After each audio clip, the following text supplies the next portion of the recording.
Okay, and if you were here earlier, you heard that we've rejiggered the schedule, and I will be giving the last talk, which was earlier, supposed to be earlier, practical intensity-based meta-analysis.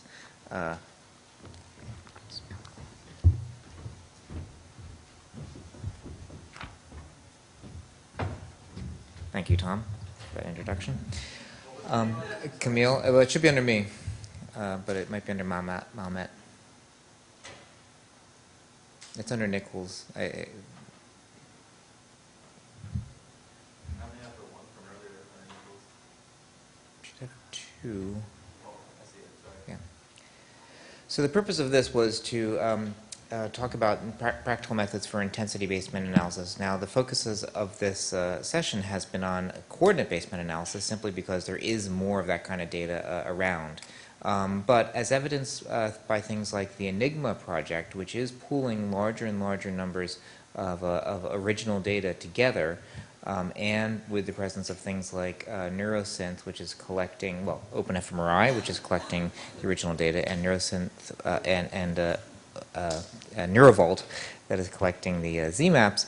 I think the prevalence of the ImageWise data is growing, and I think it's worth sort of considering what are the techniques that we'd put to use for that kind of data.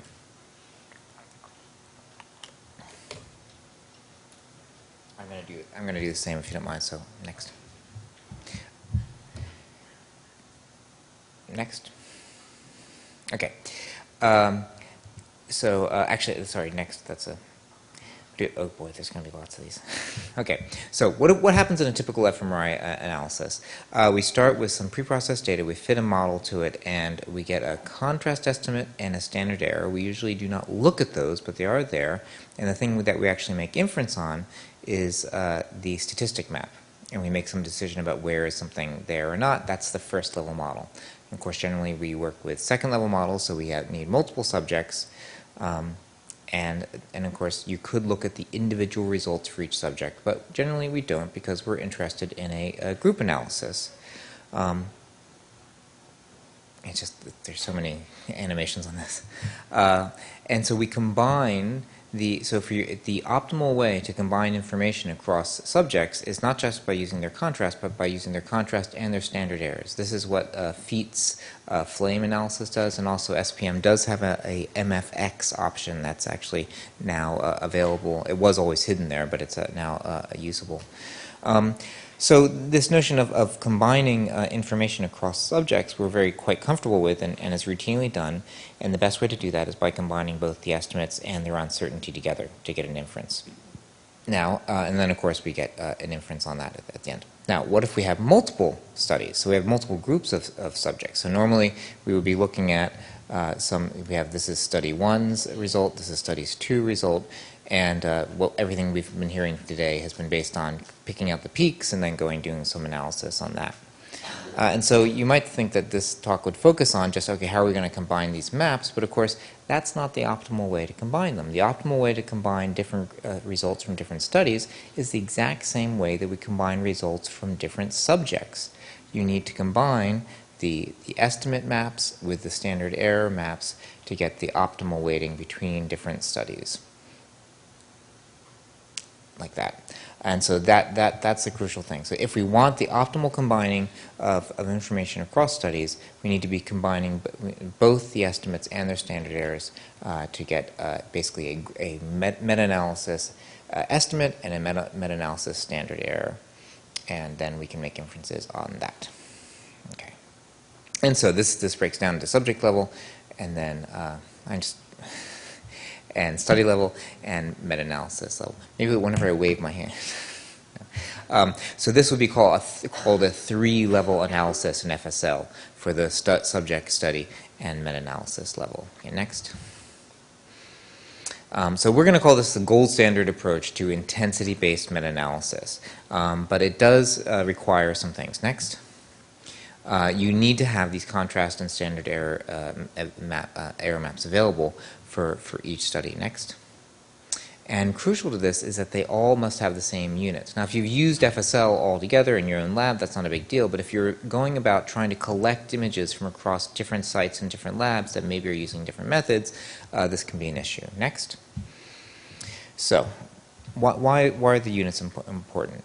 Well, if we're going to use the contrast estimates, next, there are 3 different locations where there are scaling that could come into the data analysis process, which may be different between different packages or different sites. So these are in the data scaling. So as you know, the data as it comes off the scanner has an arbitrary scaling. It has arbitrary units, and for example, FSL will scale the median brain intensity to be 10,000. FSBM does mean brain intensity to 100. So those are differences there that we would need to account for. Quite a profound difference, a 100-fold difference. Also, now when you do the model parameter estimation, next, there's lots of animation. So that's what I was just describing, okay. And then next, so this is how SPM finds the brain, and then next. As I mentioned at an educational talk a few years ago, also SPM does have has trouble finding the brain and produces a biased estimate, so it actually doesn't really give you a very good estimate of the mean brain intensity, but it's just another source of differences between packages. Next. Okay, next. Okay, the other source of differences is the model parameter estimation. Next. Next. Okay, so we have to build our design matrix whenever we fit fMRI data, and there are lots of different choices that you could make. Next. So in particular, some software scales the block design to be from 0 to 1, or it might do it differently. It might so for example, well, most of them, for long blocks, actually both FSL and SPM agree on how to scale block designs. They basically start at 0 and then eventually get up to 1. But for event-related designs, in fact, it's actually different and complex. I mean, you can decide to try to scale it to a unit height, but then if you have close events that are close in time, they might combine and then sort of make it difficult to see what is a unit height. And also, I think SPM scales it so that the sum of squares of the HRF are unity. So different ways to do it, and it's complicated. There might be differences between software. Next. And the last way that you can get differences is in the contrast. Next. So the contrasts, of course, are the thing that we use to summarize the parameter estimates and the regression and get the inferences that we care about. And one thing that's actually constructing contrasts is difficult enough as it is, and one thing that makes it easier is that they are invariant to the scale. So you might do a contrast of 1, 1, 1, 1, and I might do a contrast of a quarter, quarter, quarter, quarter, and we will get the same T maps and the same P maps. However, if we then were to go and share our data into a common meta-analysis, our data would be off by a factor of 4 from each other. So this matters. Next. Next, please. So if you want, this just as an advertisement, I try to make a rule of whenever I do analyses to use a construction of the contrast that is guaranteed you to preserve the units. So if you've gotten the units just the way you want them here, and you've gotten your regressors to make sense here, if you use this rule so that the contrast, the positive elements sum to 1 and the negative elements sum to -1, that will give you a units preserving contrast. Next. Okay, so next. Next is just a summary. So it depends on the scaling of the data, the predictors, and the contrast. Next. And so if you want to do this sort of gold standard approach, you have to make sure that all those things line up across all the different sources of data. Next. Of course, all this is kind of irrelevant, right, if no one shares their original contrast data. And so the other form of data that can be shared or that is more easily to be shared are Z-maps. And that, of course, is what's available in NeuroVault. Next. So I just want to quickly review, if you are handed data that comes in the form of Z-maps, well, what are your options? Well, there are these different combining statistics. There are a bunch of, these are kind of the classic meta-analysis methods. I've mentioned them before. You can sum up the minus log p-values. You can take an average of the z-values. These will, again, these will give, this is nominally chi-squared. This is nominally normal, 0, 1. You can get p-values again. You can also, this is not really standard, but it can be done. You can actually do a random effects on the z's. It's kind of a non-standard thing, but it's allowing for the fact that we think different studies might have different there might be systematic variation between the studies that's best explained by allowing for some extra variance. So if you see, these things are kind of almost the same thing. It's just that we're allowing, instead of assuming that we've nailed this right at the exact, that under the null hypothesis, this average is going to be exactly have a unit variance, we're actually saying, yeah, no, there's going to be more variability between studies. Next. The other thing you can do, which is pretty common, is to do another variant of this, the z averaging, which is a weighted z, which is to do a weight that reflects the square root of the number of subjects that went into the study, which hopefully makes sense. That a bigger study, that by putting all the results into z units, that means they have the same units across all studies. But if you have one study that had 10 subjects and another study that had 100 subjects, you want to give more weight to the study that had 100 subjects. And of course, all these things, the Stauffer's methods can be generalized into a type of meta-regression, even with these weights. Next. And then finally, you can do something that's actually kind of the easiest thing to do, and perhaps people have done if they've had a small number of studies around their lab. You can simply submit the contrast images from each study to a new analysis without knowing what the weights are. So this would be kind of an ordinary least squares approach, but it does account for random variation between the studies. Next. And if it were the case you actually had contrast estimates and standard errors, so this isn't implemented anywhere. Well, no, that's not true. The FSL does have a fixed effects option when you're combining different studies together. And this is basically saying that the variance is not actually estimated because it's just taken from the first level. And it's kind of equivalent to the Fisher's and Stauffer's methods that were on the top of the previous slide. But again, this is a fixed effects, not a random effects. It's not accounting for a between study variation. Next. Okay, so what are the options for these methods here? So the gold standard method is based on the contrast, the standard errors. It is available in these two packages.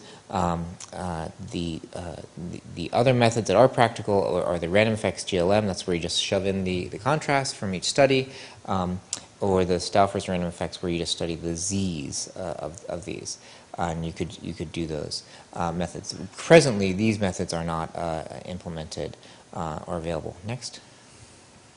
But for some shameless self-promotion, Camille Ahmed has been working on an SPM extension that will implement all of these different methods. It's definitely in beta software, but we're ready for other people to use it, and welcome to have any feedback on that. Next. So when we applied that to a meta-analysis of 21 pain studies from Irene Tracy's group, what you see here are the mixed effects GLM, the random effects GLM. So these are kind of most closely hued to the standard. Well, this is the gold standard.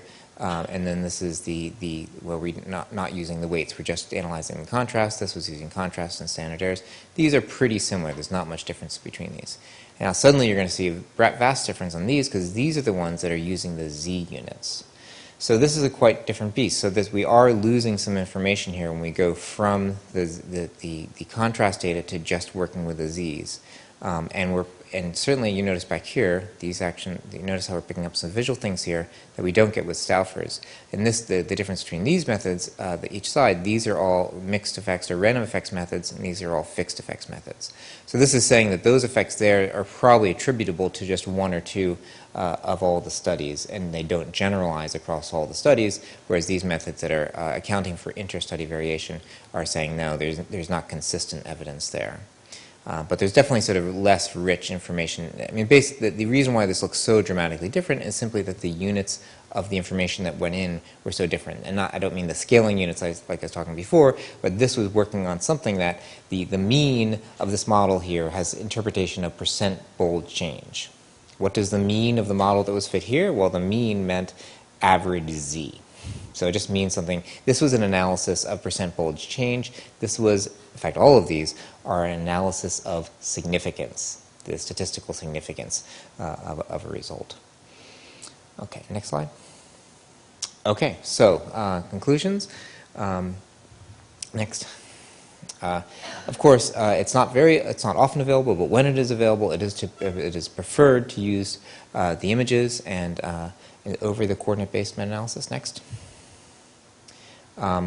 If you have all of the data from your lab and everyone has been using the same package, ideally FSL, it's not so hard to do the three-level analysis. As FSL is set up for that, and it's even in the support pages. But if you have data coming from heterogeneous sources, or if you're using SPM, it can be difficult to use the best practice mixed effects GLM. Next. And that's basically due to the units issues. It's very difficult to make sure that you got the same units between everything. Next. And so if you only have the contrast, the best thing is basically submitting those to a GLM as new. That works well. Next. And then for the tools based on the Z statistics, those are, there aren't so many tools, but we're trying to build those up. And we have a poster here talking more about the units problems and dealing with them in IBMA. So I'll stop there. Thanks for your attention.